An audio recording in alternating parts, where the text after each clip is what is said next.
नमस्कार, आप देखें इनबी न्यूज और मैं हूं आपके साथ प्रियव्रत दीक्षित।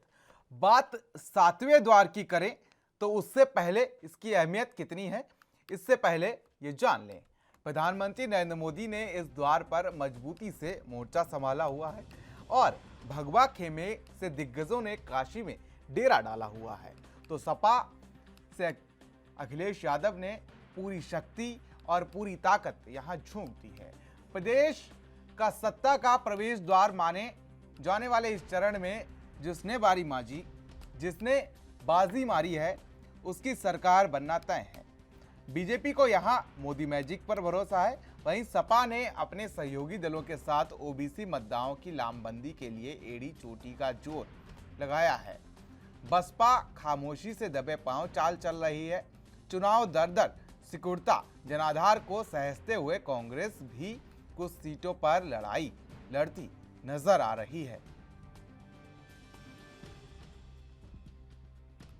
तो 9 जिलों के 54 अखाड़ों में यह दंगल 7 मार्च को खेला जाएगा और इस दंगल का चुनावी शोर जो है वो शांत हो चुका है। लेकिन चुनावी शोर शांत होने के साथ साथ इस दंगल का जनता भी अब नब्ज टटोलने की कोशिश करती नजर आ रही है। हालांकि 7 मार्च के बाद 10 को परिणाम आ जाएंगे, लेकिन उससे पहले ही जनता इस सियासी घमासान की नब्ज टटोलती हुई नजर आ रही है। तो वहीं आखिरी चरण में मतदान है, उसको लेकर सभी पार्टियों ने अब तक का एड़ी चोटी का जोर लगा दिया है। 7 चरण निपट चुके हैं। 7वें द्वार की जो भेदने की बात है वो पुराण काल से चली आ रही है। बात कर लें तो 7वें चरण की बात, 7वें द्वार की बात, तो अभिमन्यु भी इस द्वार को भेद नहीं पाए थे। लेकिन क्या बीजेपी इस द्वार को भेद पाएगी, ये भी देखने वाली बात होगी।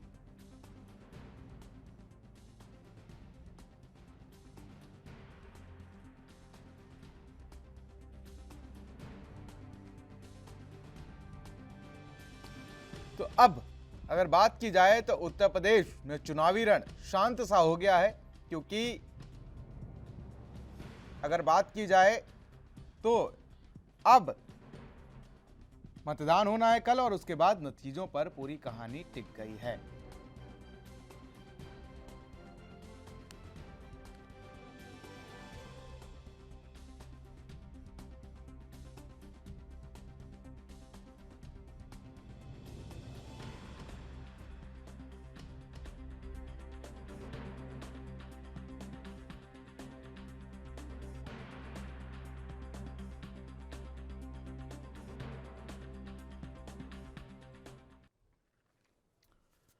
तो उत्तर प्रदेश का चुनावी घमासान जो है उसका शोर तो अब शांत हो चुका है और कल मतदान होना है। मतदान 7वें चरण का होना है और उसके बाद अगर बात की जाए तो 7वें चरण के मतदान के बाद 10 मार्च को ये नतीजे आ जाएंगे। लेकिन इसी बीच अगर बात कर ली जाए तो जनता का मन बहुत ही ज्यादा अशांत है। हालांकि 3 दिन बचे हैं, 3 दिन बचे हैं नतीजे आने में और उससे पहले जनता ये जानने की कोशिश करेगी कि आखिर कि ये जो तमाम चीजें हैं इन पर क्या कुछ साफ होती नजर दिखाई दे रही है। फिलहाल आज इसी पर चर्चा करेंगे और मेहमानों से आपका परिचय करा देते हैं। हमारे साथ सुरेंद्र सिंह बीजेपी से मौजूद हैं, रुपेश पांडे जी हमारे साथ समाजवादी पार्टी से मौजूद हैं, साथ ही अगर राजनीतिक विश्लेषक के तौर पर हमारे साथ रेशमा जायसवाल जी मौजूद हैं। आप तीनों का बहुत बहुत स्वागत है हमारी इस खास चर्चा में।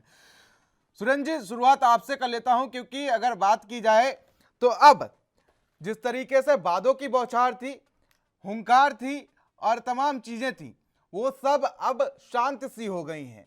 लेकिन क्या मोदी मैजिक जो है वो चल पाएगा या नहीं चल पाएगा, ये भी देखने वाली बात होगी, क्योंकि प्रधानमंत्री मोदी का संसदीय क्षेत्र रहा है भाई बनारस।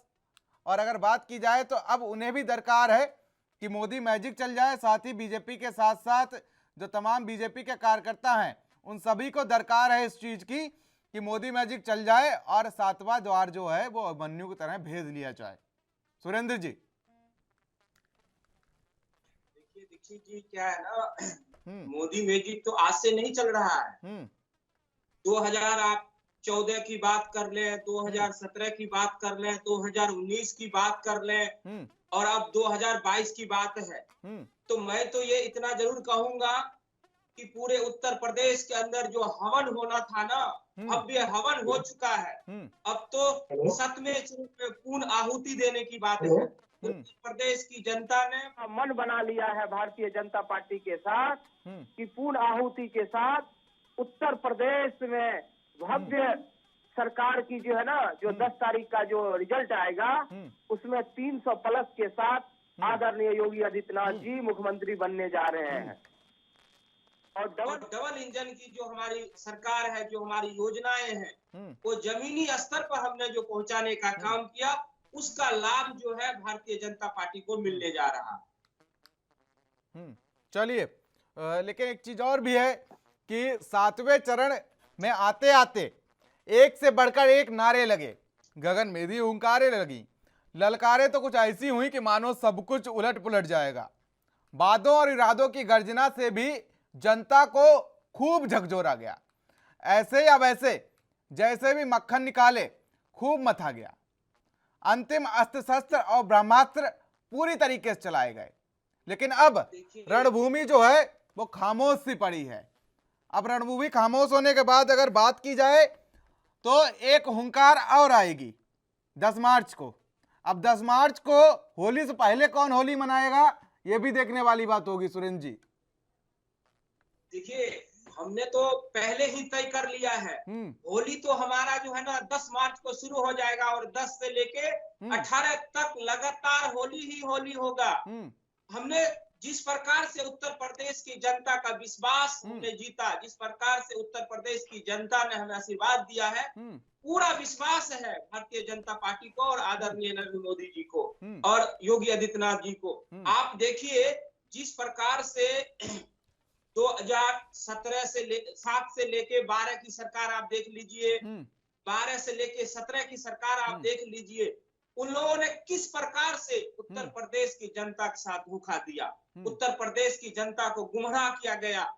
वहां पर इतनी योजनाएं गई, लेकिन एक भी योजना लागू नहीं किया गया। सिर्फ समाजवादी पार्टी के नाम पे, समाजवादी के नाम पे पैसे जो है लूटे गए और अपने कार्यकर्ता को सिर्फ वहां जो है गुंडागर्दी और माफियाओं को आगे बढ़ाने का काम किया समाजवादी पार्टी ने। आज आप देखिए जिस प्रकार से मैं काशी विश्वनाथ की मैं बात करूं अगर आपको, तो आज जो ये इच्छाधारी हिंदू है, इच्छाधारी हिंदू हमारे राहुल जी है, अखिलेश जी है, मायावती जी है या ममता बनर्जी, दीदी ममता बनर्जी जी हैं, ये सारे लोग जब गए होंगे काशी विश्वनाथ के दर्शन करने के लिए, तो मैं दावे के साथ कह सकता हूं कि ऊपर से कहे या ना कहे, लेकिन अंदर से इतना जरूर कहता होगा कि मोदी जी ने उत्तर प्रदेश को जो है जो काम करके दिया है, वो हर एक व्यक्ति जो है ना इससे खुश जरूर है। अच्छा सुरेंद्र जी, एक सवाल मेरा एक छोटा सा आपसे और भी है, और शायद जानकारी में भी आपके ला दूं, क्योंकि लखनऊ में अगर बात कर ली जाए तो समाजवादी पार्टी के कार्यालय में और जितने भी पार्क हो गए, लोहिया पार्क की बात कर लें या जनेश्वर मिश्र पार्क की बात कर लें, इन सभी पार्कों में रंगारोगन का काम लगातार जारी है। तो वहीं जयंत चौधरी के आरएलडी कार्यालय पर भी हलचल इस समय तेज है। तो ये क्या होली को लेकर तैयारी चल रही है या 10 मार्च को लेकर तैयारी चल रही है? देखिए, लोकतंत्र है, हर एक व्यक्ति को आजादी है, हर एक व्यक्ति खुशी मनाए, हर एक व्यक्ति को अपना जो है घर का रंग पेंट करे या घर की जो है सुंदरीकरण करे, इसमें किसी को किसी प्रकार का कोई दिक्कत नहीं है। जब 10 तारीख को रिजल्ट आएगा, जब होली मनाई जाएगी, तो मैं तो निमंत्रण दूंगा कि जब हमारी सरकार बने तो आप भी आइए हमारे साथ होली में, होली मिलन कीजिए। लेकिन एक चीज है ना कि बीजेपी की तरफ से ऐसी कोई हलचल नहीं दिख रही है। अगर बीजेपी को साफ तौर पर ऐसा लगता है तो भैया तैयारियां शुरू कर दो, 70 प्लस की लग रही है तो 70 नहीं कम से कम 250 आ जाएंगी और उसके साथ आप बना लोगे। देखिए बीजेपी का जो है ना रंगपीट जो है ना, रंगारंग जो कार्यक्रम है या घर को जो सुंदरीकरण है, ये हमने पहले कर रखा है। ये नहीं है कि 10 तारीख को जब रिजल्ट आएगा उसके बाद जो है हम घर का जो है सुंदरीकरण करेंगे, ऐसा कुछ नहीं है। आप हमारा जो है पहले से क्या हुआ है, पहले पैसा फूका हुआ है पूरा। बीजेपी कार्यालय बनवाने की बात कर लें, पुतवाने की बात कर लें या बाकी सब बात कर लें, पहले पूरा पैसा फुका हुआ है बीजेपी कार्यालय के लिए, हैं सुरेंद्र गुप्ता जी?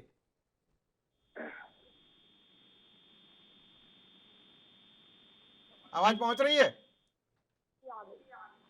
चलिए, रेशमा जायसवाल जी हमारे साथ राजनीतिक विश्लेषक के तौर पर जुड़ चुके हैं। रेशमा जी, बहुत बहुत स्वागत है आपका। रेशमा जी, अगर बात कर ली जाए तो अब रणभूमि बिल्कुल खामोश है। अब सबकी निगाहों पर अगर बात कर ली जाए तो जनता है, जनता का फैसला है, यूपी की सत्ता का भाग्य का फैसला है। मुकम्मल होने में अब महज कुछ ही घंटों का फैसला है, दिन नहीं कह सकते, क्योंकि अगर साल होते तो इन्हें दिनों में आंका जाता, लेकिन अब कुछ घंटे रह गए हैं। तो वहीं अब फैसला जनता का जो है वो बहुत कुछ बताएगा। इतिहास के पन्ने जब पलटे जाएंगे और जब जनादेश के मायने खंगाले जाएंगे तो जनता के फैसलों की रोशनी में रहनुमाओं के कद का आकलन हो जाएगा, उनकी प्रतिष्ठा और पहुंच का भी पूरी तरीके से आकलन हो जाएगा। यूपी से निकले जनादेश की गूंज दूर दूर तक जाएगी, लेकिन ये जो जनादेश है वो किसके साथ जाएगा ये भी 10 मार्च को साफ हो जाएगा। लेकिन आप इन दोनों पार्टियां, ये जो पार्टियां बैठी हैं, रुपेश पांडे जी की समाजवादी पार्टी या बीजेपी के सुरेंद्र कुमार सिंह जी की पार्टी, इन दोनों पार्टियों को आप अभी तक कहां तक देखती हैं? 349 सीटों का सेमीफाइनल हो चुका है, फाइनल कल हो जाएगा। जी जी जी जी जी, जहाँ तक मेरा राजनीति के विशेषज्ञों के ऊपर एक मेरा जो कहना है वो ये है कि कल जैसे कि 7वां चरण का हमारा अंतिम जो वोटिंग है वो कंप्लीट हो जाएगी, और जिस तरीके से पूरे बनारस क्षेत्र के अंदर जो कि हमारे अभी हम जैसे कि 54 सीटों पर हम लड़ रहे हैं, 9 जिले हैं हमारे, लेकिन जिस प्रकार से प्रधानमंत्री जी ने और अखिलेश यादव जी ने अपनी पूरी ताकत से जन सैलाब को इकट्ठा करते हुए, जिस प्रकार हम देख रहे हैं कि उन्होंने पूरे सैलाब को, ऐसा नहीं है कि सिर्फ मोदी जी के लिए ही जन सैलाब इकट्ठा हुआ, अखिलेश जी के लिए भी जन सैलाब बहुत जबरदस्त तरीके से देखा गया। तो मेरा एक ये कहना है कि समीकरण जो है वो दोनों ही पार्टियों के बहुत जबरदस्त बन रहे हैं। ये तो 10 मार्च के चुनावों में, 10 मार्च के रिजल्ट में दिखाया जाएगा। जो इसके ओपिनियन पोल जो आ रहे हैं वो बहुत हद तक कहीं ना कहीं इनका रुझान जो है वो सपा के तरफ भी जाता हुआ दिखाई दे रहा है, और कहीं ना कहीं इसका बीजेपी की तरफ भी झुकाव इसका नजर आ रहा है। रेशमा जी एक चीज और भी है कि बीजेपी वालों से पूछो कि भैया क्या कुछ स्थिति है, तो कहते हैं हम ही आ रहे हैं सत्ता में इस बार। रुपेश पांडे जी की पार्टी सपा वालों से पूछो तो कहता है भैया पूरी लहर है हमारी इस बार, जिस तरीके से बीजेपी की थी 2017 में। और अगर जनता से पूछ लो रेशमा जी, अगर जनता से पूछ लो तो जनता यही कहती है कि भैया कांटे की टक्कर है, कुछ कहा नहीं जा सकता। हो सकता हो जैसे कि वो अपना पल्ला झाड़ने के चक्कर में भी कह रहे हो कि कांटे की टक्कर है ना, हम अगर सपा आ गई तो बीजेपी वाले हमारे जीना दुश्वार कर देंगे, और बीजेपी आ गई तो बीजेपी वाले हमारा जीना दुश्वार कर देंगे कि भैया तुम तो सपा गा रहे थे, और सपा आ गई तो सपा वाले वो हमारा जीना दुश्वार कर देंगे। तो हो सकता है इस चक्कर में वो कह रहे हो कि भैया कांटे की टक्कर है, कुछ नहीं कहा जा सकता। लेकिन बीजेपी वालों से पूछ लो तो 300 आ रही हैं हमारी, सपा वालों से पूछ लो तो हमारी 400 आ रही हैं। तो अभी तक तो 349 पे हो गया है आंकड़ा, लेकिन 54 सीटों का अखाड़ा जो है वो 7 जिलों में, 9 जिलों में अभी भी बाकी है। जी जी जी जी, बिल्कुल बिल्कुल। देखिए, मैं तो एक बात कहना चाहूंगी, जो जनता होती है वही सर्वे सर्वा होती है। आज सपा पार्टी के जो सारे दिग्गज लोग हैं, यादव जी की पार्टी है, तो कहने की बात इसमें कोई दो राय नहीं है कि उन्होंने बहुत ताकत झोंकी है, तो वो कह सकते हैं कि हमने 400 सीटें लेकर आनी है। और जिस तरीके से बीजेपी की तरफ से जो प्रधानमंत्री जी हमारे उतर रहे हैं, या कि उनके जो दिग्गज नेता लोगों ने, सभी लोगों ने अपनी ताकत झोंक दी है, तो मैं ये समझती हूँ कि वो भी कह सकते हैं कि हम 300 सीटें लेके आ रहे हैं। लेकिन जहां तक समीकरण बैठता है वो सारा जनता के सोच विचार और उसकी वोटिंग पर बैठता है। चलिए, उन्होंने किसको मतदान ज्यादा किया है ये तो हमारे 10 मार्च को दिखाया जाएगा, लेकिन दोनों में कांटे की टक्कर है। जनता जनार्दन सर्वसर्वा है। चलिए समाजवादी पार्टी से रुपेश पांडे हमारे साथ मौजूद हैं, डिबेट में ले रहे हैं। रुपेश पांडे जी, कल एक और टुकड़ा तोड़ लिया आपने बीजेपी का, रीता बहुगुणा जोशी के बेटे मयंक जोशी, जब उन्होंने साइकिल की सवारी तब की जब हाथ से सबको निकल गया। अब क्या आएगा हाथ, ये देखने वाली बात होगी। रुपेश पांडे जी, आवाज पहुंच रही है? हाँ, आवाज आ रही है। बिल्कुल, बोलिए। क्या होता है प्रियव्रत जी, देखिए क्या होता है कि समय कभी किसी का नहीं निकलता। आप जब शुरुआत कर दे तभी आपका समय शुरू हो जाता है। बिल्कुल। मयंक जोशी या रीता बहुगुणा जोशी को छोटा कद नहीं रखते राजनीति में, बहुत बड़ा कद है। मयंक बहुगुणा जोशी जी जो बहुत बड़े नेता रहे हैं इस देश के, उनके परिवार से आते हैं। बिल्कुल। और यहाँ रही परिवारवाद की बात, चूंकि ये परिवारवाद का आरोप लगा करके इनको टिकट नहीं दिया गया मयंक जोशी जी को, कहा कि आपकी माता जी सांसद है। क्या राजनाथ सिंह जी सांसद नहीं है? क्या आपके जो पूर्व मुख्यमंत्री हैं स्वर्गीय कल्याण सिंह जी, कल्याण सिंह जी, उनके पोते बेटे सब लोगों को टिकट दिया गया, क्या वो परिवारवाद नहीं है? और ये चूंकि ये ब्राह्मण थे और ब्राह्मण विरोधी होने का पहले ही तमगा भारतीय जनता पार्टी पर लग ही चुका है। और फिर पूर्वांचल में तो ब्राह्मण और ठाकुर की आपस की लड़ाई, उसी का ये नतीजा रहा कि मयंक जोशी को टिकट नहीं मिला। और कल उन्होंने समाजवादी पार्टी के राष्ट्रीय अध्यक्ष आदरणीय श्री अखिलेश यादव जी के साथ वादा कर लिया।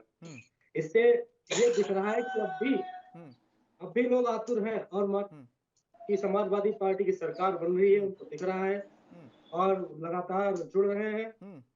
ये बहुत बड़ा इंडिकेशन है कि समाजवादी पार्टी पूर्ण बहुमत से समाजवादी पार्टी गठबंधन की सरकार आ रही है। तो चलिए रुक करेंगे आपके। और सुरेंद्र कुमार सिंह जी हमारे साथ मौजूद हैं बीजेपी से। सुरेंद्र जी, हो सकता हो आपको एक आसानी हो जाए और एक परेशानी भी हो जाए 2024 लोकसभा इलेक्शन में। हो सकता हो आपके लिए एक आसानी हो जाए और एक परेशानी हो जाए। आसानी ये हो जाएगी कि मेरा मानना है ऐसा, क्योंकि रीता बहुगुणा जोशी की बात कर लें तो उन्होंने पहले कांग्रेस में थी, उसके बाद आ गई वो आपके साथ। जैसे उन्होंने देखा कांग्रेस का जनाधार खोता हुआ दिख रहा है, वैसे ही वो बीजेपी में शामिल हो गई। लेकिन हो सकता हो 2024 का लोकसभा इलेक्शन हो तो वो अपने बेटे के साथ चली जाएं, तो आसानी आपके लिए हो जाएगी कि आपके पास प्रत्याशी चल के आएंगे कि भैया सांसद थी वो जहां से, वहां से टिकट हमें दे दो।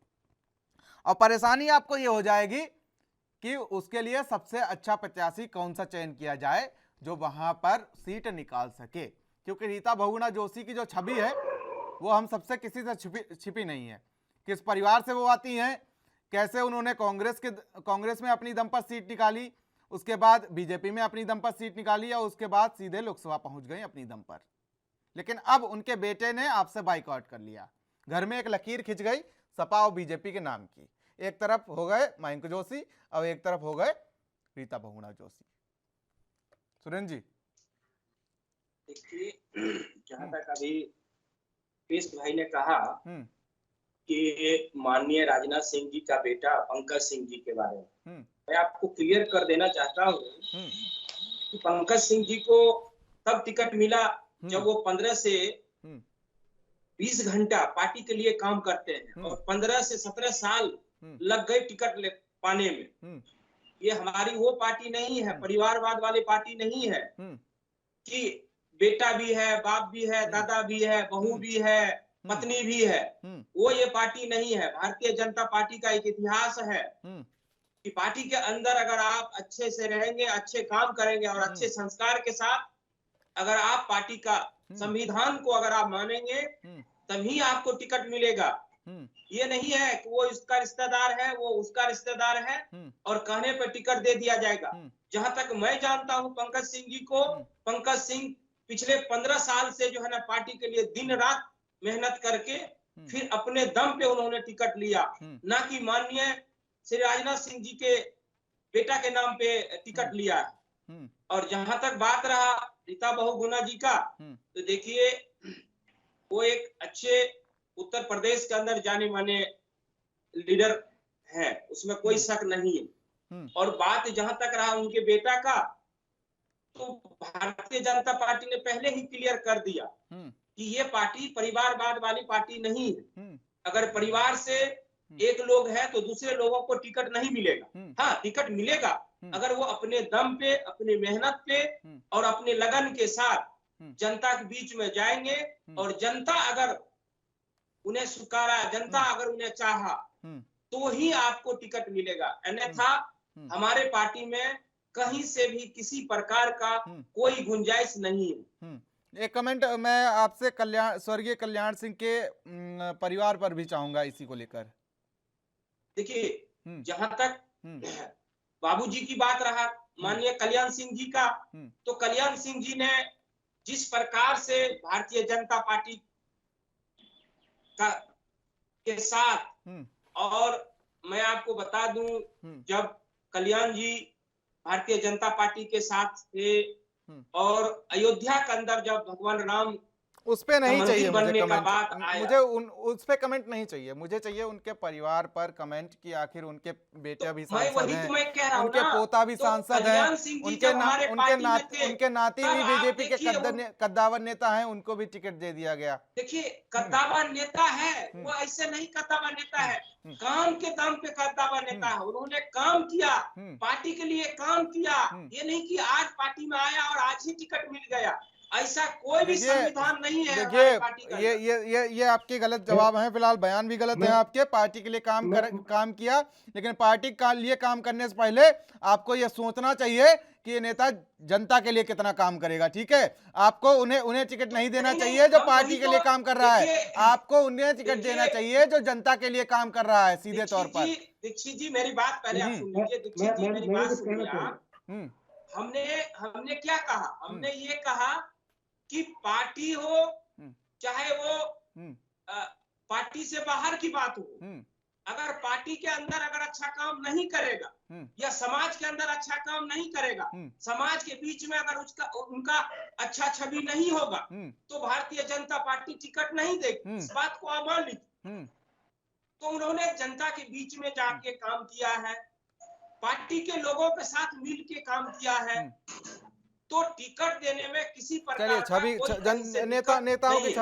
नेताओं की छवि की तो बात ही मत कीजिए, क्योंकि मेरा मानना है कि अच्छा नेता तब तक नहीं हो सकता जब तक उसके ऊपर 10-12 मुकदमे ना दर्ज हों। क्योंकि 2022 विधानसभा चुनाव की बात कर लें तो 40% उम्मीदवार दागी हैं बीजेपी में, और अगर ओवरऑल बात कर लें तो 25% पूरे दागी हैं सभी पार्टियों के मिला के। रुपेश पांडे जी एक कमेंट छोटा सा। ऐसा है कि हमारे प्रवक्ता जी बोल रहे हैं कि तो काम करता है उसी को भारतीय जनता पार्टी टिकट देती है। मैं आपको बता रहा था 2019 लोकसभा चुनाव में स्वामी प्रसाद की बेटी जो आज भारतीय जनता पार्टी की बदायूं से सांसद है, उनका उससे पहले क्या पहचान थी, उन्होंने कितना बदायूं में काम किया जो उनको वहां से टिकट मिल गया। उसके बाद आपके गोंडा सदर ब्रजभूषण शरण जी, जो कोई बहुत बड़े नेता है, अच्छे नेता है, मैं मानता हूँ, उनके बेटे प्रतीक भूषण जी गोंडा सदर से विधायक भी रहे 2017 में, पुनः उनको टिकट दिया। एक बयान आया था उनका, एक गांव में विरोध हुआ प्रतीक भूषण जी का कि काम नहीं कराया इन्होंने, तब भूषण जी ने बोले थे कि बच्चा है, अभी सीखते सीख जाएगा।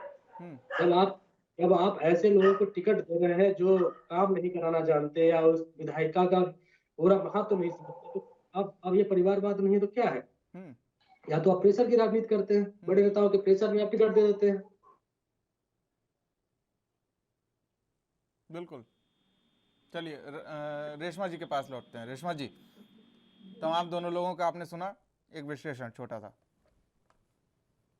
जिस तरीके से जो मेरे दोनों मित्र हैं, भाई हैं, इन्होंने अपने अपने तरीके से कल्याण जी सिंह जी के ऊपर और अपनी पार्टी के दूसरे रीता जी के ऊपर इन्होंने अपनी बात कही। मैं एक बात कहना चाहूंगी, देखिए ये राजनीति है और इस राजनीति में परिवारवाद कहीं ना कहीं किसी ना किसी तरीके से आगे पीछे हमें दिखाई पड़ता है, चाहे वो हम कांग्रेस की नीतियों को लेकर बोले, बीजेपी की नीतियों को बोले। देखिए मेहनत सब कर रहे हैं, लेकिन मेन बात ये है कि हमें जनता के लिए कितना है और समाज में कितना उसके लिए सामाजिक कार्य करना है, या कि उसके बाद फिर हमें पार्टी के लिए सोचना है कि हम जिस पार्टी ने हमें ये जो अपना कारोबार दिया है, अपना कार्यभार दिया है, उसके लिए हम कितने सक्षम हो पाते हैं। ठीक है, एक बात तो हो गई है, लेकिन जिस तरीके से रीता जी के लिए इन्होंने बात करी, रीता बहुगुणा जी के लिए, कि एक ही घर के अंदर दो अलग अलग लोग अलग अलग पार्टी में हो गए हैं, एक परिवार के होते, तो वहां मैं समझती हूँ कि परिवारवाद का जो एक लाइन है, आई मीन जिसको गाइडलाइन कह सकते हैं, वो थोड़ी सी अलग अलग हो गई है। तो देखिए कहने में रिश्ते जरूर है, पर एक बीजेपी में है, एक दूसरी पार्टी में है। नहीं, ये लेकिन राजनीति इतनी गंदी हो गई है कि आजकल राजनीति के लिए बिल्कुल आजकल घरों में लकीरें खींचने का काम कर रही है। और दूर क्यों जाएंगे, अगर 2022 विधानसभा चुनाव की बात कर लें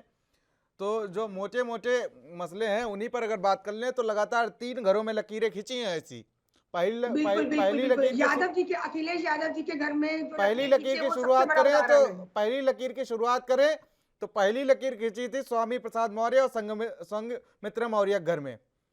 बेटी बीजेपी में रह गई और पिताजी ने किनारा कर लिया बीजेपी से, भैया अगली बार जो जनाधार वाली पार्टी में जाना था, ऐसा स्वामी प्रसाद मौर्य जी कह रहे थे कि हमारा उत्थान नहीं हो पाया, दलितों का और पिछड़े वर्ग का उत्थान नहीं हो पाया। और शायद बसपा से इस्तीफा देने की वजह भी यही थी कि दलितों और पिछड़ों के लिए आवाज उठानी थी, और पिछड़ों के लिए आवाज उठाते उठाते अपनी कुर्सी उठा के और बसपा से बीजेपी में पहुंच गए। ठीक है।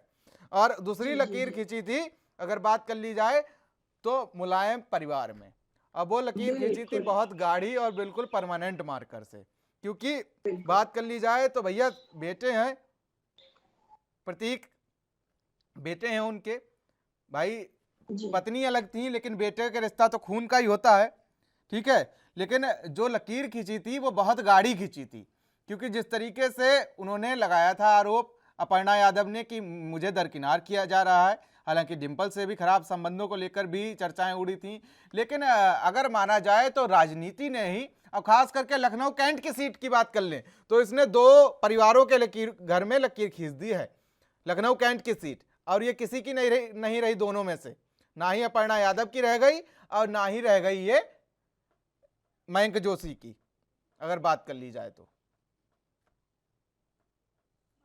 मैं जब हम लोग छोटे भी होते थे तो एक बात ये कि चाहे वो कांग्रेस पार्टी हो या बीजेपी पार्टी हो, तो जो पिता करते थे वही बच्चे करते थे, वही उनकी माताएं करती थी, वही उनके सुपुत्र करते थे।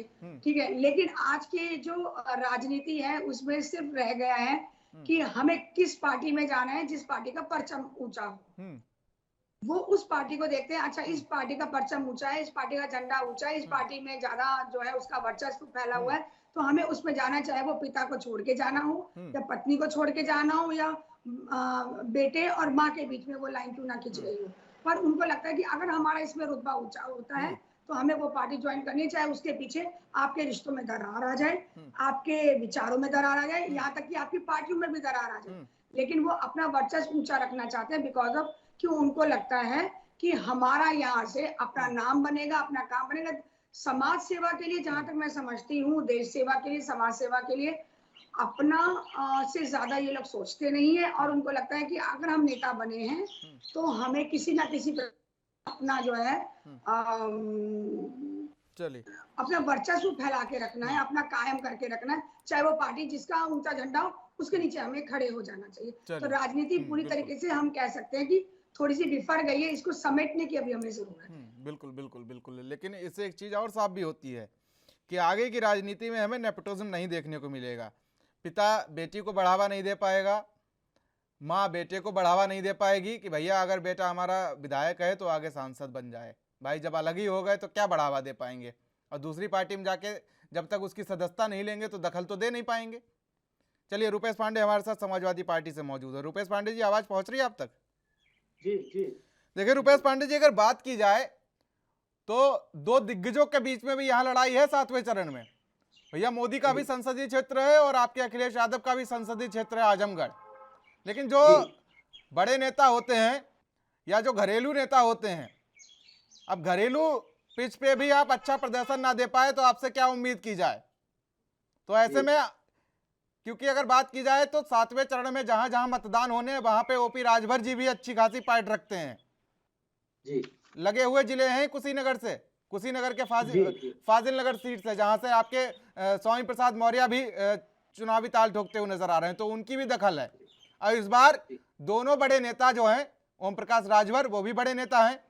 ठीक है, अगर बात कर ली जाए, क्योंकि सपा ने जिस तरीके से उन्हें फोकस किया है, और उसके बाद स्वामी प्रसाद मौर्य की छवि तो आप भी परिचित हैं और सुरेंद्र कुमार जी बैठे हैं, ये भी परिचित होंगे कि मनाने के बावजूद भी नहीं आए वापस। तो ऐसे में साफ तौर पर यह देखने को मिल रहा है कि आखिर इस बार कितनी कड़ी चुनौती आप देते नजर आ रहे हैं बीजेपी को, क्योंकि पहले दोनों नेता इनके साथ थे 2017 विधानसभा चुनाव में, और फिर आपके साथ आ गए। दल बदल तो है ही है, लेकिन आपके लिए कितनी बड़ी आसानी हो गई, इनके लिए कितनी कड़ी चुनौती? देखिए प्रियव्रत जी, पूर्वांचल का हाल ये है, हमारे पास दो ऐसे ब्राह्मण नेता पूर्वांचल के, एक पूर्व मुख्यमंत्री कमलाकर त्रिपाठी जी का परिवार और दूसरा गोरखपुर के हरिशंकर तिवारी जी का परिवार, जो कि एक टीएमसी से समाजवादी पार्टी के साथ आ गया। उससे भी हमको इतनी मजबूती मिली है, क्योंकि वो भले ही भाजपा के साथ ना रहे हो और ना थे, लेकिन वो समाजवादी पार्टी में आने पर उनसे भी बहुत काफी मजबूती मिली, क्योंकि सवर्ण ब्राह्मणों का मामला, वहाँ ब्राह्मण अच्छी खासी तादाद में रखते हैं, तो वही हो गया। दूसरी बात है, वहाँ ओम प्रकाश राजभर और स्वामी प्रसाद मौर्य जी को लाकर जो राष्ट्रीय अध्यक्ष जिन्हें पिछड़े वर्ग पर सेधमारी की है भारतीय जनता पार्टी के, वो और लगाई भी, उन्होंने पूरी कोशिश की और लगा भी दी है, और उसका सीधा सीधा असर 10 तारीख को देखने को भी मिलेगा। और रही बात चुनाव की वहाँ पूर्वांचल की, तो मुद्दे तो है ही है। समाजवादी पार्टी का सबसे बड़ा मुद्दा तो छुट्टा जानवर का ही है, जो इन्होंने व्यवस्थाएं नहीं बना पाई, पैसा भी खर्च किया, व्यवस्थाएं नहीं बनी।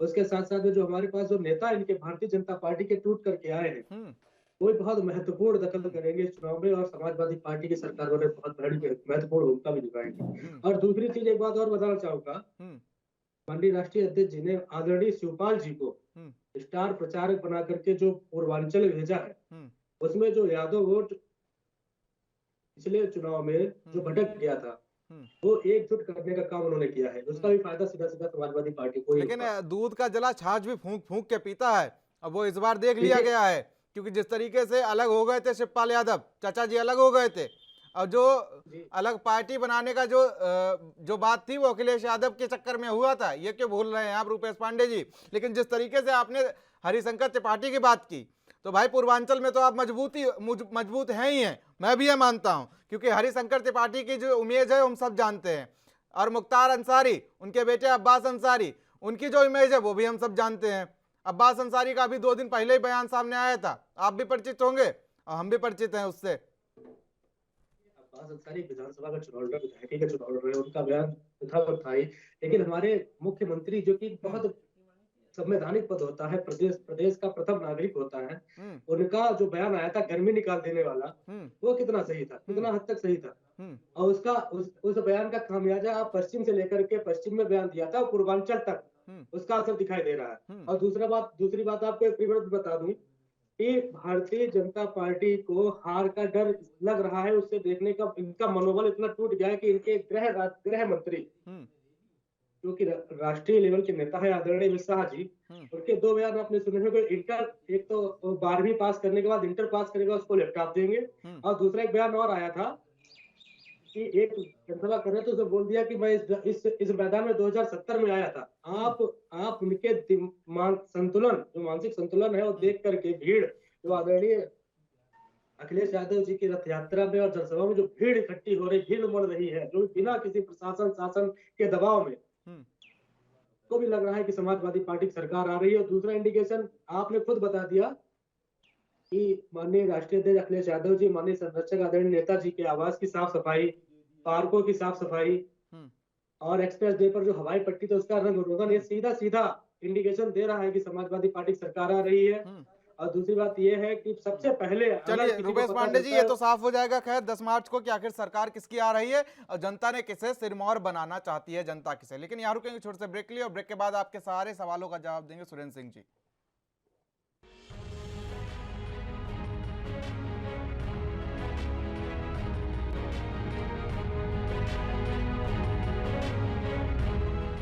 ब्रेक के बाद आप सभी का स्वागत है। चर्चा पर आते हैं और तीनों मेहमान हमारे साथ बने हुए हैं। और सुरेंद्र कुमार जी, ब्रेक पर जाने से पहले तमाम चर्चाएं हो रही थी, आप पर तमाम आरोप लग रहे थे, जवाब दीजिए। देखिए, झूठे आरोप लगाना तो आसान है, लेकिन जमीन स्तर पे काम करना बहुत ही कठिन काम है। तो आरोप लगाना विपक्ष का काम है, और हमारा काम है काम करना, हमारा काम है विकास करना, हमारा काम है उन गरीब लोगों तक जन कल्याण योजना पहुंचाने। तो जहां तक बात रहा पूर्वांचल की, तो देखिए पूर्वांचल के अंदर हमारे बाबा योगी आदित्यनाथ जी ही काफी है। पूरे पूर्वांचल की अगर मैं बात करूं तो आज 30-32 साल पुरानी जो खाद मिल था वहां पे वो बंद पड़ा हुआ था, उसको चालू करने का काम हमारे बाबा योगी आदित्यनाथ जी ने किया। डिफेंस कॉरिडोर लाने का काम उन्होंने किया। पूर्वांचल एक्सप्रेस से आज जब समाजवादी पार्टी के लोग जाते होंगे तो कहता होगा कि देखिए बाबा ने पूर्वांचल एक्सप्रेस बनाए। गोरखपुर के अंदर एम्स लाने का काम किया और मेडिकल कॉलेज लाने का काम किया। तमाम ऐसे योजनाएं थी जिनको योगी जी ने लाने का काम किया। और आपको याद होगा 40 से 45 साल पुरानी सरयुग नहर जो एक सिंचाई परियोजना थी, वो इतने दिनों से लटका पड़ा हुआ था। वो योगी जी ने और हमारे माननीय प्रधानमंत्री मोदी जी के सहयोग से ये परियोजना आज चालू हुआ। चलिए सुरेंद्र जी, एक छोटा सा सवाल मेरा आपसे और भी है। सुरेंद्र जी, विकास को लेकर एक छोटा सा सवाल मेरा आपसे और भी है, वो सुन लीजिए, उसका जवाब दे दीजिए छोटा सा। कि पूर्वांचल एक्सप्रेस वे मान लेते हैं कि अच्छा काम किया, लेकिन अच्छा काम वो कब तक है? जब तक करोड़पति अरबपति उस पर अपनी फरारी चला रहे हैं। कौन सा गरीब उस पर अपनी मारुति लेके भी पहुंच जाएगा? साइकिल तक उस पर चढ़ने नहीं दी जाती। तो आपने गरीबों को तो साइकिल पे ला के रख दिया, लेकिन आपने पूर्वांचल एक्सप्रेस वे बना दिया जिसपे टोल टैक्स ऐसे हैं कि जिसके पास आल्टो उल्टो हो, जिसे 2 किलोमीटर जाना हो, जिसे 10 किलोमीटर जाना हो, तो तेल से ज्यादा खर्चा उसका टोल टैक्स का आएगा। ठीक है। दूसरी बात एक और भी है, आप कह रहे हैं हमने एम्स बना दिए, तमाम एम्स बना दिए, गोरखपुर एम्स पे आप दम भरते हुए नजर आते हैं।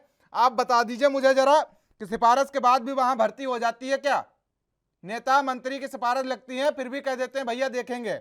और पीएचसी और सीएचसी की हालतें देखी हैं आपने? कभी निकले हैं आपके नेता वहां जमीनी हकीकत पे पहुंचे हैं देखने की सीएचसी पीएचसी में क्या हालतें हैं? वहां पर दवाइयों की ब्लैकमेलिंग की जाती है। ठीक है, कभी निकले हैं आप? जमीनी हकीकतों पे थोड़ी बात कर लीजिए, क्योंकि जमीनी हकीकतों को मैंने देखा है, परखा है, समझा है और तमाम चीजों को गुजर के ही यहाँ पर आया हूं। तो जब दीक्षित जी थोड़ा कड़वा कहते हैं, ठीक है, मैं भी गांव से ही आता हूं। सुरेंद्र जी, दीक्षित जी थोड़ा कड़वा कहते हैं क्योंकि कबीरदास के दोहे पर मैं आधारित काम करता हूं कि तू बोले कागज लेके और मैं बोलूं आंखन देखी। पार्टी को आदत है कड़वा सुनने का, और सुनिए भारतीय जनता पार्टी को आदत है यही कड़वा सुन के अच्छा काम करने का, न कि बात करने का। भारतीय जनता पार्टी हमेशा काम करने की बात की है। ये लोग जात पात और माफिया गुंडा को बढ़ावा देने का बात किया, हम काम करने की बात की। तो काम पे बात कर लो ना, आप दूसरों को आरोप मरने लगे। मैंने थोड़ा सा सवाल किया, पूछ लिया, आप तो ट्रैक से भटक गए। लोगों की योजना नहीं थी क्या? हम आज उत्तर प्रदेश के अंदर मुफ्त में राशन दे रहे हैं क्या? वो गरीब लोगों को नहीं पहुंच रहा है क्या? अगर प्रधानमंत्री आवास योजना की बात करूं, सुरेंद्र जी, गरीब लोगों को आवास घर नहीं मिल रहा है। आप मुफ्त का राशन तो दे रहे हैं, लेकिन जो गरीब किसान दो बीघे वाला जिसका नुकसान गाय रात में उसका खेत चर करके उसका नुकसान कर देती, गेहूं खा करके नुकसान कर देती, उसका आपने कभी सोचा है? जो खाद की महंगाई हुई उसने कभी आपने सोचा है? पेट्रोल डीजल की महंगाई आपने कभी सोचा है उसके बारे में? आप 5 किलो के राशन का गा रहे हैं, लेकिन जो 2 बीघे 3 बीघे का खेत चर जाता है, गाय चर जाती है, रात भर किसान आदमी रखाता है, उसके बारे में आपने सोचा है कभी? सुरेंद्र जी जवाब। जी देखिए, जो हमारा योजना है और आप 2017 से, अरे उस पे चले जाएंगे ना, 12 से 17 चले जाएंगे, पहले जवाब पे चले जाते हैं सुरेंद्र जी, पहले जवाब पे और फिर आपकी सरकार पे। देखिए मैं उन्हीं की सरकार की तो बात कर रहा हूं। नहीं, मैं आपकी सरकार की 2017 से 2022 तक की बात कर लेते हैं ना, और उसके बाद 17 से 12 पे चलेंगे। ठीक है, पहले आपकी सरकार की योजना की बात। देखिए मैं अपनी सरकार की उपलब्धि गिना रहा हूँ आपको। हाँ, गिनाइए जरा कि आपने किसानों के लिए क्या किया। देखिए हमने अरे सुनिए, ये लोग ये कहते थे ये खाता जो है बेकार है, ऐसा है वैसा है, और जब उसके बाद देखिए हम लोग योजना लेकर आए। आज देखिए किसान निधि योजना, गरीब किसान को साल में 6,000 रुपया उनके डायरेक्ट खाता तक पहुंच रहा है। क्या ये इनका फायदा किसान को नहीं हो रहा है? आप बात कर रहे हैं किसान की, हमने किसान का गन्ना का जो कर्ज था वो हमने माफ करने का काम किया। हमने 20 चीनी मिल जो बंद पड़े हुए थे उनको चालू करने का हमने काम किया। हमने उन गरीब लोगों के बारे में हमने सोचने का काम किया, उन गरीब किसानों के बारे में हमने सोचने का काम किया जिनको हकीकत में इस योजना का लाभ मिला और इस योजना की जरूरत थी। चलिए चलिए, इस पे मैं छोटा सा विश्लेषण दे दूंगा, आप दोनों पार्टियां सुनिए। रेशमा जायसवाल जी जरा ध्यान कीजिएगा। 12,000 रुपए किसान को मिले साल भर में, ठीक है, 12,000 रुपए किसान को मिले साल भर में अगर बात कर ली जाए तो। और डीएपी का जो दाम था वो पहुंच गया 800 से 1900 रुपए। इन्हीं की सरकार में नेताजी अभी गुणगान कर रहे थे अपनी सरकार का। एक बोरी खरीदिए तो उस पे 1,000 रुपए चला जाता है, मतलब 2 महीने का जो 500 रुपए सरकार ने दिए वो एक बोरी डीएपी पे। अब एक बोरी डीएपी में मानता हूं कि किसान खलिहान क्षेत्र से आता हूं तो मैं मानता हूं कि 2 बीघे में निपट जाती होगी एक बोरी डीएपी, ठीक है। तो 500 रुपए आपने 2 बीघे में निपटा दिए, 2 महीने का आपने वसूल लिया वापस, ठीक है। सुरेंद्र जी सही कह रहा हूं ना? यही होता है ना। आप भी गांव से आते हैं, खेती किसानी के बारे में थोड़ा बहुत जानते हैं, और रुपेश पांडे जी बैठे हैं, ये भी खेती किसानी के बारे में जवाब लेंगे आपसे। लेकिन और जिस तरीके से बात कर रहे थे राशन की, आप राशन पे दम भरते नजर आ रहे हैं। तो राशन आप जनता को तब जीवित रख पाए जब कोरोना काल में जब आपने 5 किलो राशन उन्हें दिया, ठीक है। ये बातें थोड़ी कड़वी लग सकती हैं लेकिन हकीकत भी यही है, क्योंकि आप जनता को उस लायक नहीं बना पाए कि कोरोना काल अगर देश में ऐसी स्थिति पैदा हो तो आजीविका के तौर पर वो 2-4 महीने भी सरवाइव कर पाए, ठीक है। आप उसको आपने बना दिया उस लायक। आप 5 किलो राशन खरीदने लायक नहीं बना पाए और आप उसको चुनावी रसगुल्ला फेंक के मार रहे थे कि हाँ भैया 5 किलो राशन लो और बीजेपी का गुणगान करो। 90 रुपए का थैला था और उसके अंदर अगर बात कर ली जाए तो 5 किलो चावल में मतलब 3 किलो चावल होते थे, 2 किलो गेहूं, या 2 किलो चावल होते थे, 3 किलो गेहूं। तो 3 या 9 रुपए गेहूं हो गया और 4 रुपए का चावल हो गया, 9-4 13 रुपए हो गए। 13 रुपए का खाद्यान्न देने के लिए आपने 80 रुपए अपने प्रचार में फूंक दिए। यही होता है ना कि 80 रुपए का थैला, उस पर मोदी जी की तस्वीर बनी और योगी जी की तस्वीर बनी और लिखा जय भाजपा तय भाजपा। यही होता था ना 80 रुपए के थैले पे, और उस पर 9 और 4 13 रुपए का उसके अंदर राशन। अब एक नमक 10 रुपए का कि भैया नमक खाओ तो नमक का फर्ज भी अदा करो। लोग भी यही कहते हैं आजकल कि हमने नमक खाया बीजेपी का और हम नमक का फर्ज अदा करेंगे, ठीक है। यही था ना। ये मैंने आपके दोनों मुद्दे क्लियर कर दिए, एक राशन वाला और दूसरा किसान वाला। लेकिन अब तीसरा मुद्दा यह है कि आखिर आप गौशालाओं पे दम भरते हुए नजर आते हैं, तो आप कभी क्या गए हैं किसी गौशाला? आपने उसकी हकीकत देखी है कि वहां पर किस तरीके से उनका शोषण किया जाता है, गायों का, गौवंशों का? आप दम भरते हुए तो नजर आते हैं कि भैया हमने गौशालाएं खुलवा दी, लेकिन उसके बाद क्या आपने वहां पर जाके देखा है कि वहां पर सूखा भूसा खाने को दिया जाता है? क्या देखा है कि वहां पर पानी तक की व्यवस्था नहीं है? शेड पड़ा है गायों के लिए, वो टूटा पड़ा है। धूप में गायें बंधी रहती है तो वो वहां ना रहें, तो वो जंगल में ना जाएं, किसानों के खेत ना खाएं, तो क्या करें? वो भूखे मर जाएं? उन्हें कुत्ते नोच नोच के खा रहे हैं क्योंकि उनके अंदर उतनी ताकत नहीं रह गई है कि वो उठ के कहीं चली जाएं, ठीक है। ये मैंने तीसरा मुद्दा भी क्लियर कर दिया। अब रेशमा जायसवाल जी, जिस तरीके से आपने 3 मुद्दों पर बात की, गौशाला, गायों से संबंधित या कि राशन से संबंधित, तो मैं आपको एक बात कहना चाहूंगी, ये आपका दीक्षित जी कहना कहीं ना कहीं बहुत हद तक सही भी है कि जब गायों को भूसा नहीं मिला, गायों को मेडिकल सिस्टम से जो उनको दवाइयां देनी चाहिए वो उनको सेवा नहीं मिली, तो मैंने भी बहुत जगह देखा उनकी बहुत ऐसी तस्वीरें देखी कि भूख से, सूखे से गाय मर गई, उनको प्रॉपर पानी तक नहीं मिल पाया, तो गायें जो थी वो उनकी मृत्यु हो गई। जिस तरीके से बीजेपी अपना ये दावा करती है कि कि हम गाय को लेकर वो अपने की गौशाला बनवाएंगे, गाय हमारी माता है, गाय की सेवा कीजिए। तो उस तरीके से उन्होंने गायों के ऊपर कोई भी बहुत हद तक काम नहीं किया। देखिए, पर्चे पर लिखने से और डॉक्यूमेंट देने से किसी भी हद तक उनकी सेवा को हम भरपूर भरपाई नहीं कर सकते हैं। हमें वहां पर जाकर देखना होता। जो नेता जो इस तरीके के अपने इस सेवा को अपने नाम के ऊपर से आगे बढ़ाकर बात करते हैं कि हमने ऐसा किया, हमने गौशाला बनवाई, हमने भूसे डलवाए, हमने ये उनके लिए पानी की टंकियां बनवाई, तो वो कभी भी एक बार जाकर नहीं देखते हैं वहां पर कि क्या उनकी वहां पर स्थिति है और क्या परिस्थितियों से वो गुजर रही हैं। बहुत हद तक उनकी मृत्यु को हमने देखा है, बहुत सारी तस्वीरें हमारे सामने आई हैं। अब रहा हमारे राशन का सवाल।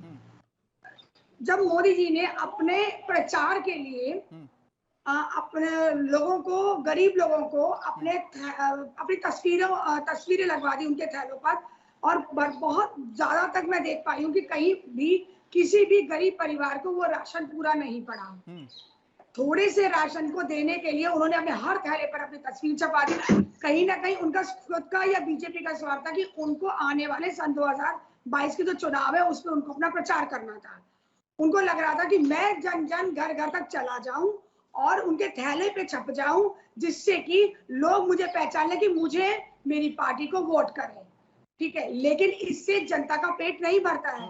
चाहे वो गेहूं दिया गया उनको, चाहे चावल दिया गया, चाहे वो 2 रुपए किलो, चाहे 10 रुपए किलो था, लेकिन एक परिवार में 5 किलो में 2 महीने का राशन नहीं चलता है। आज हम भी खरीदने जाते हैं तो वो संभव नहीं। हर परिवार में 1-2 ही लोग नहीं होते, 4 लोग भी होते हैं, बच्चे भी होते हैं, उनके बुजुर्ग माता पिता भी होते हैं।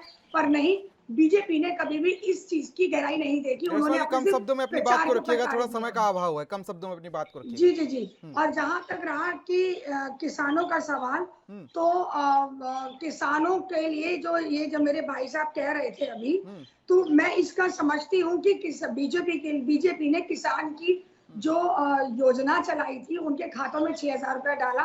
तो क्या सभी किसानों के खातों में 6,000 रुपया गया?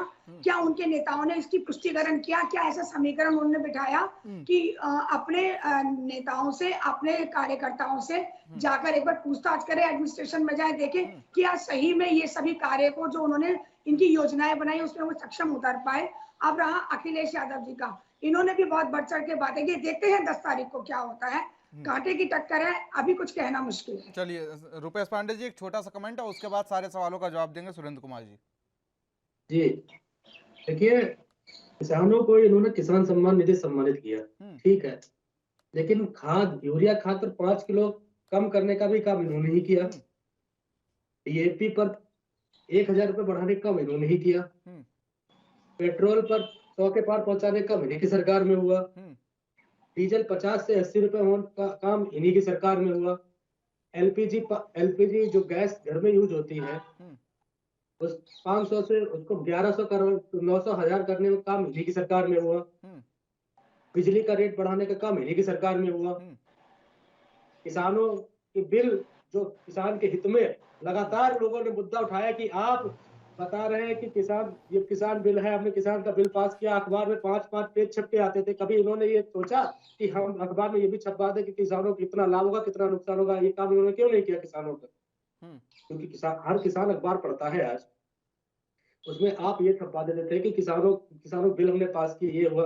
तो उसमें जो बिल में जो फायदा नफा नुकसान था उसको भी छापने का आपने क्यों नहीं किया? ये भी करना चाहिए था। चलिए सुरेंद्र कुमार जी जवाब दीजिए, तमाम कम शब्दों में थोड़ा जवाब दीजिए क्योंकि समय का अभाव है। देखिए, जैसे अभी रश्मि जी ने कहा, कितने लोगों को किसान निधि योजना मिला। मैं क्लियर कर दूं, 3 करोड़ से ज्यादा लोगों को 6,000 जो साल में जो निधि आना था, वो 3 करोड़ से ज्यादा लोगों के खाता में हमने पहुंचाने का काम किया। और जहां तक बात रहा किसान की, 36 लाख से ज्यादा किसानों को हमने कर्ज माफ करने का काम किया। और आपको मैं बता दूं, 3 करोड़ से ज्यादा जो है ना, शौचालय हमने देने का काम किया। जो आज हमारी माँ बहन बेटियां जो सुरक्षित महसूस नहीं थी, आज वो उत्तर प्रदेश के अंदर अपने आप को सुरक्षित महसूस कर रहा है। आज आप उत्तर प्रदेश के अंदर चाहे शाम के 5 बजे निकलो, रात के 8 बजे निकलो, आपको कहीं भी किसी प्रकार का कोई डर, कोई भय नहीं है। यही आज से 2017 से पहले आप जाइए, 5 बजे के बाद घर से बाहर हमारी कोई माँ, बहन, बेटियां नहीं निकलती थी। तो हमने उत्तर प्रदेश के अंदर सुरक्षा, स्वास्थ्य और शिक्षा, ये तमाम योजना ऐसी थी जो गरीब लोगों तक पहुंचने का था, वो हमने देने का काम किया। हमने हवाई में कोई बात नहीं किया, हमने जमीनी स्तर पे काम किया। इन लोगों ने सिर्फ अपना परिवारवाद को बढ़ाया, आय से अधिक संपत्ति अपने आप को बनाया, और भारतीय जनता पार्टी ने सिर्फ विकास का काम किया और विकास का ही काम आगे करते रहेंगे। और जहां तक बात रहा 9 जिले में 54 सीट की, तो मैं आपको क्लियर कर दूं, वहां भी हमको 45+ सीट आ रहा है। क्योंकि जब आपने देखा होगा बनारस के अंदर हमारे प्रधानमंत्री जी का जब भव्य रोड शो हुआ ना, लोग देखते रह गए कि ये क्या हो रहा है। आप देखिए पूरे बनारस के अंदर किधर भी नजर जाता था। लेकिन सुरेंद्र कुमार जी, क्या कभी ऐसा कुछ, रुकिए एक मिनट सुन लीजिए जरा, क्या कभी कुछ ऐसा हुआ है कि आप जैसे तमाम कह रहे थे, आरोप लगा रहे थे भ्रष्टाचार का समाजवादी पार्टी के ऊपर, तो आखिर जब आपकी सरकार में इतनी कट्टरता थी और इतनी कठोरपंथा थी और कोई भी जीरो टॉलरेंस नीति पर आपकी सरकार चल रही थी, तो आखिर इन जैसे लोगों पर कार्रवाई क्यों नहीं की गई? या कार्रवाई सिर्फ पुष्पराज जैन पर की जानी थी? भाई छोटे मोटे बीजेपी के नेता थे, ठीक है, MLC थे, और उसके बाद पम्मी जैन पे कार्रवाई की गई। सुरेंद्र जी सुन लीजिए भाई, टिल्लू पिल्लू नेताओं पे कार्रवाई करने से क्या होता है? ठीक है, करनी है कार्रवाई। भाई रेशमा जायसवाल जैसे लोगों पे कार्रवाई करने से क्या होगा? मुझ पे कार्रवाई करने से क्या होगा? ठीक है, अगर सबने यही काम किया था तो आपकी जीरो टॉलरेंस नीति कहां गई? भ्रष्टाचार के खिलाफ, माफियाओं के खिलाफ, घूसखोरी के खिलाफ, रिश्वत के खिलाफ कहां गई आपके भ्रष्टाचार जीरो टॉलरेंस नीति? बताइए। प्रियव्रत जी देखिए, जो आपने कहा जो क्या कार्रवाई सरकार के हमने खिलाफ कार्रवाई बोलेगा, किया, तो उनकी हमने सरकार के खिलाफ बोलेगा, उसके कार्रवाई पीछे किया, ईडी पड़ेगी, उसके पीछे सीबीआई के ऊपर पड़ेगी। कार्रवाई किया, आपको हमने बता दूं, मीडिया अंसारी ने के तो ऊपर बहुत बड़ा नाम है ब्रजेश मिश्रा। कार्रवाई करने का काम किया, जिन्होंने मीडिया 2000 से ज्यादा, बहुत बड़ा नाम 2000 है करोड़ ब्रजेश से मिश्रा। ज्यादा की संपत्ति उन्होंने 3 दिन फरोख्त सच्चाई रखी थी दिखाई, हमारे उसके पीछे गरीब ईडी लोगों पे। हमारे वो गरीब भाई बहनों की संपत्ति को फरोख्त रखा था, हमने उनके ऊपर कार्रवाई किया। और आज पूरा उत्तर प्रदेश जानता है कि कौन किसके साथ खड़ा है, कौन अपराधी के साथ खड़ा है, कौन किसके साथ खड़ा है, ये आपको भी मालूम है। हमने उन अपराधियों को जेल भेजने का काम किया। आज उत्तर प्रदेश के अंदर एक भी गुंडा, एक भी माफिया उत्तर प्रदेश के अंदर नजर नहीं आता। यही लोग थे, यही लोग दंगा करवाते थे, यही लोग थे, उन दंगाई लोगों को बढ़ावा देते थे। आज मुझे बता दीजिए 2017 से 2022 के बीच में एक भी दंगा हुआ हो उत्तर प्रदेश के अंदर? भाईचारा की तरह हर कोई रहता है, चाहे हिंदू, मुस्लिम, सिख, ईसाई, हर किसी ने एक दूसरे का सहयोग करने का। ब्रजेश सिंह कौन है भैया, ये बता दो जरा। ब्रजेश सिंह कौन है, इनसे पूछ लीजिए। भैया कौन है? सुरेंद्र कुमार जी, ब्रजेश सिंह कौन है? धनंजय सिंह भी भैया एक बात आपको क्लियर कर दूं, कार्रवाई जिनके ऊपर FIR दर्ज है, जिनके ऊपर आय से अधिक संपत्ति है, हमने उनका FIR दर्ज किया है। और अगर उनके ऊपर भी केस लागू होगा, उन्होंने भी दोषी अरे होगा, कैसी बात करते हो आप? ऐसा है ना, ये थोड़ा मतलब वो चीजें ध्यान रखा करिए, ठीक है, कि भाई अगर आप उनके ऊपर कार्रवाई कर रहे हैं तो कार्रवाई अपने वालों पे भी कीजिए। धनंजय सिंह जैसे नेता आपके सहयोगियों के साथ मिलकर चुनाव लड़ रहे हैं, तो ये फिलहाल ये बिल्कुल सही सटीक बात नहीं है। लेकिन फिलहाल इतिहास गवाह है, भारतीय जनता पार्टी ही एक ऐसी पार्टी है जिन्होंने हर एक व्यक्ति के ऊपर कार्रवाई करने का काम किया है, चाहे वो हमारा आदमी हो या किसी का भी हो, किसी भी तरह का आदमी हो।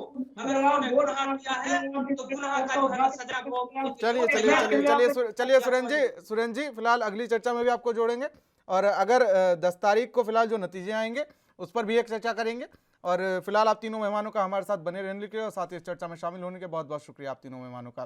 तो फिलहाल अब ये देखने वाली बात होगी कि जिस तरीके से बीजेपी दम भरती हुई नजर आती है अपने मुद्दों को लेकर, अपनी जीरो टॉलरेंस नीति को लेकर, ये देखने वाली बात होगी कि आखिर 10 मार्च को क्या कुछ परिणाम होने वाले हैं। और कल जिस तरीके से पूर्वांचल में जो आखिरी द्वार है, मतदाताओं का आखिरी द्वार है, वो आखिर कौन भेद पाता है? क्या PM मोदी का संसदीय क्षेत्र वहां पर अच्छे से समाजवादी पार्टी इस बार कब्जा करवाएगी या अखिलेश यादव का गढ़ जो आजमगढ़ है वहां पर इस बार बीजेपी परास्त कर देगी अखिलेश यादव को। यहां से एक तस्वीर भी क्लियर हो जाएगी कि 2024 का जो लोकसभा का इलेक्शन होगा वो आखिर किस राह पर जाता हुआ नजर आएगा। फिलहाल आज की इस खास चर्चा में मेरे साथ इतना ही। देश और दुनिया की अहम खबरों के लिए बने रहिए एनबी न्यूज के साथ। नमस्कार।